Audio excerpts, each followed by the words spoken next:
Totally, man. Totally. You walk out the front door. I was just talking about this in my last live. It's so easy to sit here and meditate or whatever our spiritual practice is. Read an inspirational passage, meditate, pray, whatever it is that we do that makes us feel more in alignment with that deeper part of ourselves. It's easy to do that and think, oh, I got it.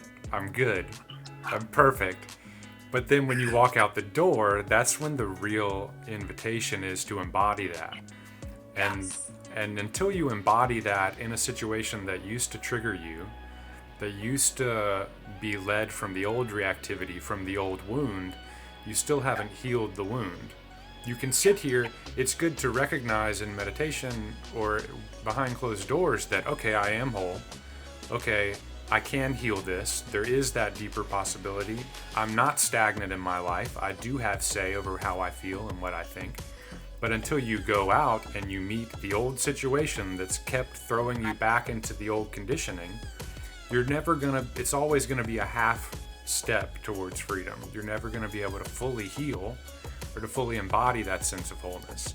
As I've kind of gotten further, and the more I start to see the more subtle wounds that haven't been healed, the more subtle ways that I fall into patterns of reactivity or lashing out, even if it's like, whereas before, maybe before I did any of the inner work or before any of us did any of the inner work, maybe we you get into a long line at the end of a long day and you just lose your mind and you're closed off, you're rude to everybody, you maybe shout at the cashier, and then maybe after doing some inner work, you don't do that, but you still carry this tension in you that says this moment isn't acceptable.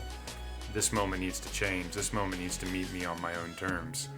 And you keep finding more and more subtle ways that tension and that wound and that need for life to align with our preference shows up.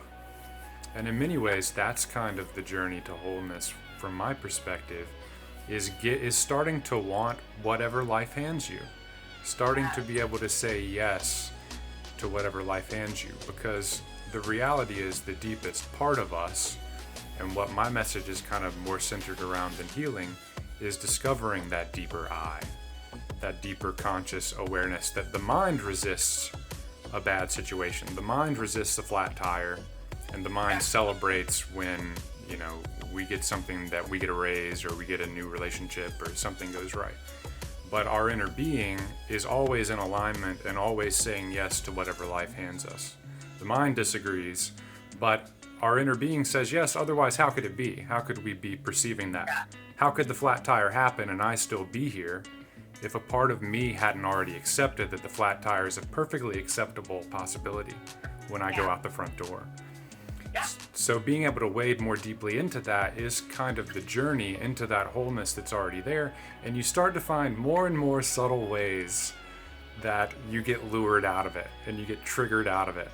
From an optimistic and positive way to look at it, the spiritual perspective does flip those triggers and that suffering on its head, because now you recognize that this is the opportunity for me to heal.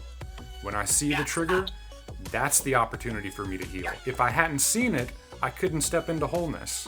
So the more I see the triggers, the more you can kind of start, after the initial oh man, I still got work to do, you start to celebrate seeing the triggers more and more.